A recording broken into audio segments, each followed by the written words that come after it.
Imagine buying a historic mansion, a property that breathes centuries of secrets, and the first order you give is the most bizarre possible: to seal an entire floor.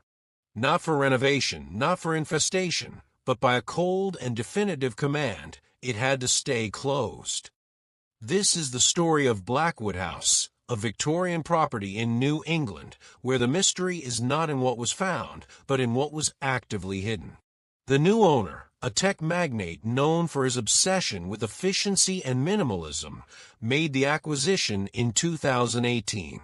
The mansion, with its 4 imposing floors, was a monument to 19th-century opulence. But instead of restoring the glory of every room, he summoned a construction crew with instructions that bordered on the absurd. They were not to renovate the 3rd floor. They were to isolate it. Drywall was erected at the tops of the stairs, doors were removed and replaced with solid wood panels, and even the windows were covered from the inside. The 3rd floor of Blackwood House ceased to exist on the house's map.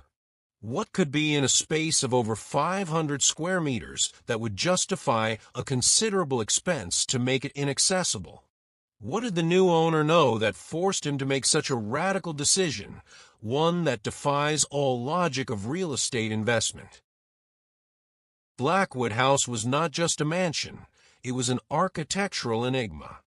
Built in 1888 by industrialist Silas Blackwood, the property always carried an aura of eccentricity.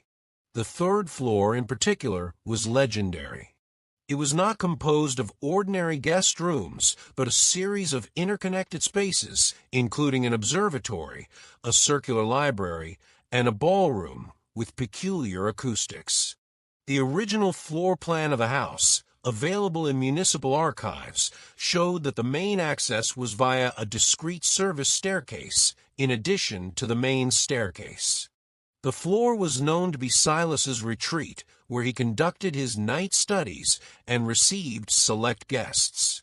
After Silas's death, the house passed through several owners, but the 3rd floor remained untouched, a time capsule with furniture covered by white sheets and a persistent smell of incense and mothballs.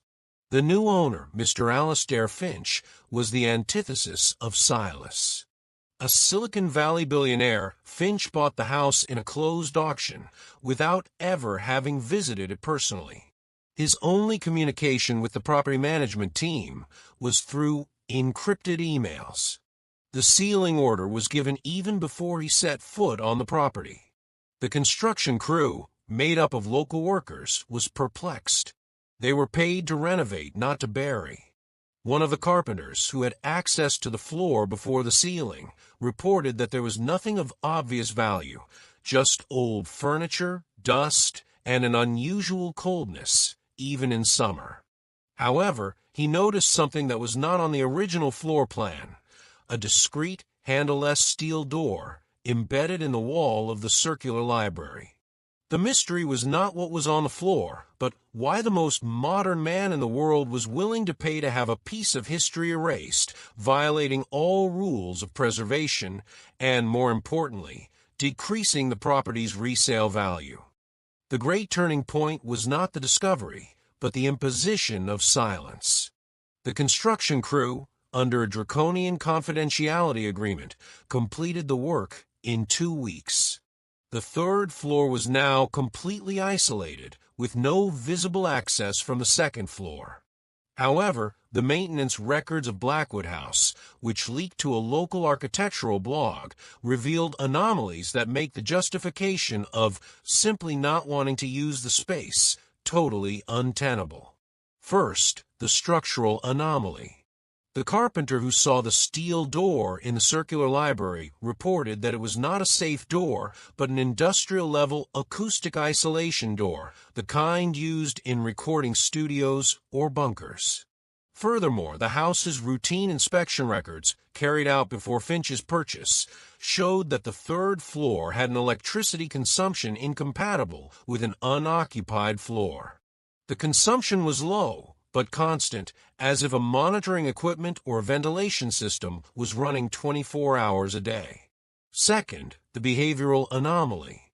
Finch's order was not just to seal the floor, but to divert all electrical and hydraulic wiring that passed through it, creating a bypass system that cost more than a complete renovation. This suggests that the goal was not just to isolate the space, but to ensure that it could not be accessed or affected by any service in the house. Why spend millions to isolate a floor you don't want to use, when simply locking the door would suffice? Third, the documentary Anomaly. Finch's purchase and sale agreement contained a bizarre clause. He demanded that all maintenance and repair records for the third floor be handed over to him, and that the property management company sign a term attesting that there had been no repair records on the third floor for the last 50 years. The problem is that the same company had a 1998 record about the replacement of a ventilation system on the floor. The testimony of the property manager, who signed the false term under pressure, is the loose end that was never tied up. The case was filed by the community as the eccentricity of a billionaire, but the lack of conclusion is disturbing. Why did Finch, a man obsessed with data and technological transparency, demand that history be rewritten? What was behind the steel door that required total acoustic and electrical isolation? The only certainty is that the decision to seal the floor, combined with the contradictory records and strange financial decisions, points to something that cannot be explained by simple whim.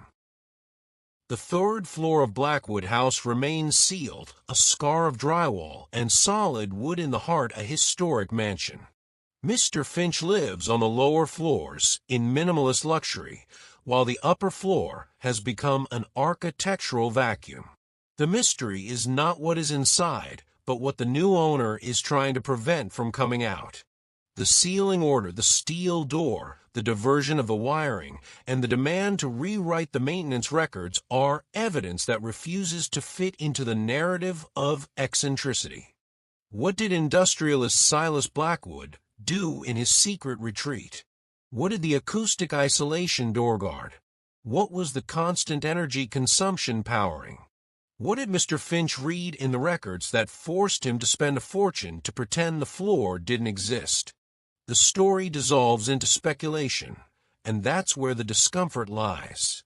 You can seal a floor, but you cannot seal a mystery that defies human logic. Blackwood House is now a monument to the lack of conclusion, and the feeling that something fundamental was actively hidden, that the story we were told is just the surface of a much deeper and more disturbing truth. That feeling, my friends, is what stays with you. And what was truly on the third floor? It wasn't what was found.